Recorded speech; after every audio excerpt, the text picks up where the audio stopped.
আমি আপনাদের মাধ্যমে পৌরসভা, কর্পোরেশন, পঞ্চায়েত, জিটিএ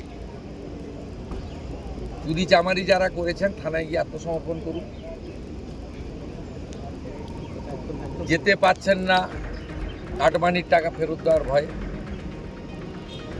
প্রয়োজন হলে পদত্যাগ করে দিন, পাবলিক ফেস করতে পারছেন না। কিন্তু এই ধরনের নিরুদ্দেশ হয়ে যাবেন না। 1 জুলাই থেকে বিকশিত ভারত জিরামজি চালু হয়েছে। 125 দিনের কাজ দেব আমরা। উত্তরবঙ্গে সবচেয়ে পরিযায়ী শ্রমিক বেশি। অদক্ষ শ্রমিকের ক্ষেত্রে 300 টাকা, সেমি স্কিল্ডের ক্ষেত্রে 450 টাকা, স্কিল্ডের ক্ষেত্রে 600 টাকা ডেলি পাবেন তারা। অবিলম্বে এ কাজ শুরু করতে গেলে পঞ্চায়েত স্তরে ইঞ্জিনিয়ারিং সেল, গ্রাম পঞ্চায়েতের প্রধান এবং গ্রাম সংসদের সভা ডেকে স্কিমকে তুলে আনতে হবে। 2,56,00,000 জব কার্ড হোল্ডার এই কাজ পাবেন। এই বিষয়গুলো আমার ছিল এবং মূল বিষয় ছিল উত্তরবঙ্গের উন্নয়নকে চালানো, উত্তরকন্যাকে প্রশাসনিক উত্তরবঙ্গের দপ্তর হিসেবে, ফুলফেজের দপ্তর হিসেবে এখানে আরও নিয়োগ করা, মানে চালু করা, চলমান রাখা, আর ডিজাস্টার ম্যানেজমেন্ট এবং প্রি মনসুন, প্রি ফ্লাড আমাদের প্রিকশন এবং অ্যারেঞ্জমেন্ট তৈরি করা, রিভিউ করা, এই কাজগুলো আমি এখানে প্রায় 3 ঘন্টা ধরে করেছি। কিছুজন ফিজিক্যালি ছিলেন, কিছুজন ভার্চুয়ালি। উত্তরবঙ্গ উন্নয়ন দপ্তর মন্ত্রী রয়েছেন, পার্টির নেতা রয়েছেন, এমপি রয়েছেন, ওখানে এমএলএ আছেন।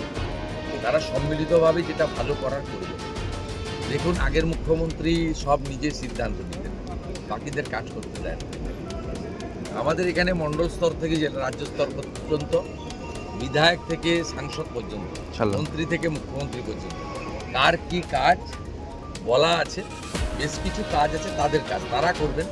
কোনো রকম প্রশাসনিক জটিলতা বাধা হলে তারা মুখ্যমন্ত্রীকে জানাবেন, মুখ্যমন্ত্রী করবেন। এখানকার মন্ত্রী আমরা যারা করেছি উত্তরবঙ্গ থেকে তো এত মন্ত্রী পাননি, বামেরাও করেনি, তৃণমূলও করেনি। 10টা মন্ত্রীরা আছে, একাধিক ক্যাবিনেট মন্ত্রীরা আছে, বড় বড় দপ্তরের মন্ত্রী রয়েছে।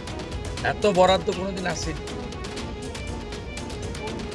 যে 1,10 লক্ষের বেশি মহিলার অ্যাকাউন্টে গেছে, তার মধ্যে বড় একটা অংশ উত্তরবঙ্গের মহিলারাও পেয়েছেন।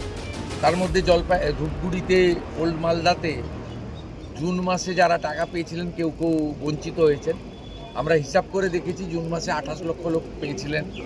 এবারে একদিনেই আমরা 1,09,92,000 আমি ট্রান্সফার করেছি, পরে আরও যুক্ত হয়েছেন, 1,20,00,000 মতো পেয়েছেন। তাতে 26,000 মতো আপনার পোর্টালে আপলোডের করার ক্ষেত্রে ভুল করেছিলেন। ও এই স্কিম চলবে, কন্টিনিউ চলবে। আরও 2 মাস তারা ফর্ম ফিল আপ করতে পারবেন, কিন্তু যোগ্য লোকেরাই পাবেন, যার প্রয়োজন আছে। অভারতীয়রা পাবেন না। 3টে বিবাহ করেছেন, পাবেন না। সরকারের ভ্যাকসিন নেননি, পাবেন না।